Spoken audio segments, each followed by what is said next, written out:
不同年代的解压神器，差别有多大呢？学习压力大的点个赞。60后的解压神器，我妈说那时候家里穷，吃个玉米都要分一半，哪里知道解压神器是什么？反正拆快递看到这个东西就觉得很好玩，捏一捏跟鞭炮一样，我还特别喜欢捏成一团，听着耳朵都要怀孕了。后来我竟看到有人专门在卖，20多块钱居然有99个傻子买了。70后的解压神器，一个很神奇的东西，无论你怎么握都握不住，就是这上面怎么油腻腻的，你们买来也是这样的吗？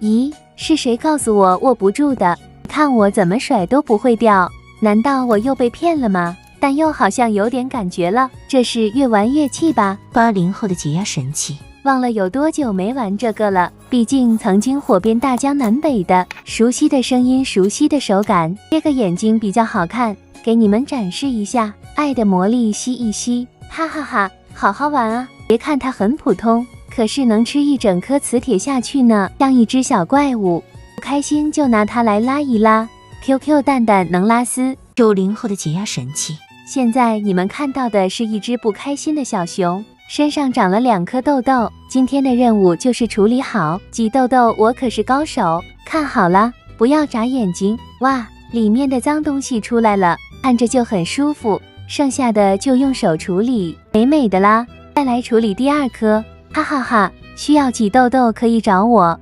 00后的解压神器，现在都是有零花钱的啦，一次性买了3个，什么玉米面包啊，还有一只猪，胖胖的玉米捏捏，不仅能撕皮，压力大你就随意捏，用力弹，再来个白白胖胖的面包，像小婴儿的脸蛋，捏着嫩嫩的，怎么玩都不会腻，最喜欢就是回弹珠了，想象是你讨厌的人，压他个3天3夜，解解气还是很奶丝的，这一只我准备送出去，说说你是哪个年代的呢？